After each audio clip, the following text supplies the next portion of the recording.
Hello everybody, Disciple here with Hearthstone Curios. Arena is a really fun and skill-based format, and Blizzard's done a really good job, especially as of late, or at least so I think. Still, not all cards are created equal, and there are just some cards that you want to pick every time you see them, and drawing those really powerful Arena cards can often just win you the game. That's why today we thought we'd go over our list of the top 10 best Arena cards. These are cards that you probably want to pick any time that you see them come up in your Arena draft, and that will probably win you the game if you get to play enough of them, and that you should really only forego if you're really missing something else like early game drops. Anyway, let's jump right in. First up, it's Call of the Wild. It's like casting 3 animal companions in a turn, except you only have to spend 1 card to do it. Call of the Wild instantly builds you a board if you didn't have one, wins you the game when you're ahead, and can let you recover if you're behind, and it can even give you some interesting lethals when your opponent is still at a fairly high life total, since it can almost feel like a bloodlust of sorts. The Huffer can immediately trade with something that has 5 health, and the Misha has taunt as well, so you can get an insane 9 drop that immediately affects the board in multiple ways, and if you have 2 of them, and you can play one after the other, it's almost impossible to deal with from pretty much any board unless they have the perfect response. Now up next, it's Fireland's Portal. Anything that's both a removal spell and that gives you a minion is definitely worth looking at in Arena, and Fireland's Portal does both at a very good price.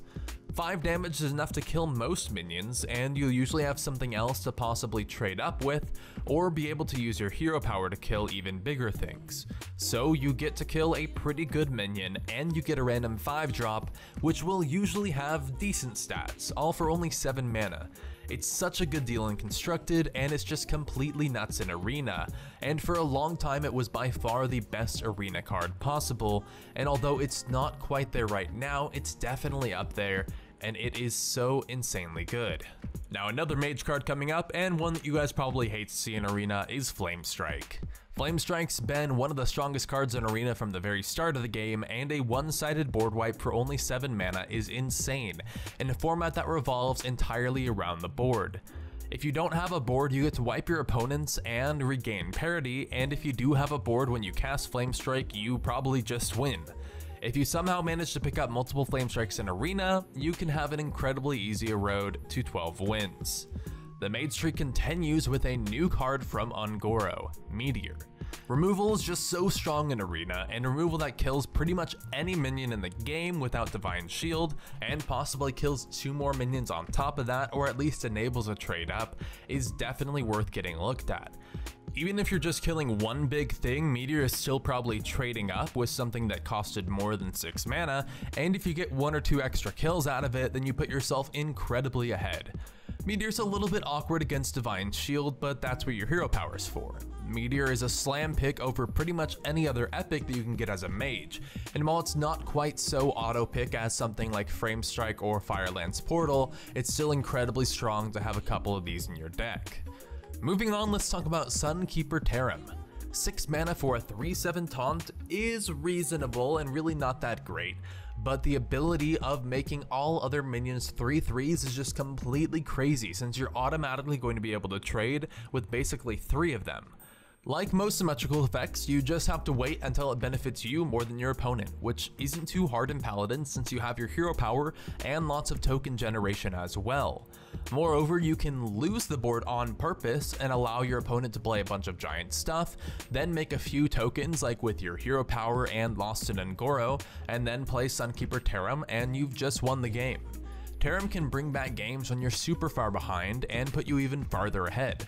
Like most cards on the list, Terram is almost always good and is pretty completely busted in Arena. Up next, we got another Paladin legendary, Tyrion Forging. Is it super hard to kill with good stats? Check. Does it have taunt and so it protects you and immediately affects the board? Check. Does it give you a weapon worth around 6 or 7 mana itself when he dies? That's a huge check. Tyrion just has it all, and even a completely new player could tell by the art and the amounts of words on it that Tyrion is a very strong card. Tyrion was one of the best Arena cards when the game came out, and it remains so to this day, and if you ever get offered a legendary, this is 100% the one you should be picking while you're playing Paladin. Next up, it's Sylvanas Highmane. Now there's a reason that something's called the Highmane rule, where if you play a Sylvanas Highmane and it lives till your next turn, you're incredibly likely to win the game. Highmane has the most value of probably any 6-drop in Arena now that Sylvanas is in the Hall of Fame, and if you can keep the game even-ish and then drop the Highmane on turn 6, your opponent will be hard-pressed to answer for it. Now sometimes they can trade into it and then play a huge removal spell like Flame Strike or Meteor, but most of the time if they don't have one of those, then you can just win the game flat out with this card. Highmane is a little bit worse than some of the other cards on this list in that it's not very great when you're behind, especially if your life total is under pressure, but as long as you can survive your opponent's turn or you're putting pressure on your opponent already, it'll give you some insane trades and really set up for you to finish out the game. Now another 6-drop up next, and it's one of the more basic cards that we tend to overlook a lot of the time. It's Fire Elemental. Fire Elemental has really solid stats, and the ability is so versatile since it can be used to ping off small things, set up trades with bigger minions, and sometimes just kill your opponent with a little bit of extra reach. Effects like this tend to be great in Arena, and Fire Elemental is like a smaller Firelands portal where you get a better creature on average, but you get a little bit less damage in return, but it's also 1 mana cheaper, you do have to remember. Fire Elemental is probably the card you want the most when drafting Shaman in Arena next to Volcano, and the more of them you have the better. It's a truly busted Arena card. Up next, we have the Abyssal Enforcer. 3 damage AoE stapled into a 6/6 body for only 7 mana is a huge steal, and the fact that it has demon synergies and can also be used to kill the opponent puts Abyssal Enforcer really far over the top. It's the best card you can draft in Warlock, and it can save you from some really poor looking situations, all while being a common minion itself. You can even set up good trades first and then play it, and getting a 6/6 stapled to your Hellfire for just 3 more mana is completely insane, which is why back when it first came out, Blizzard originally had to nerf it since it was being offered a little bit too much as a recent release card, and it made Warlock just far too good.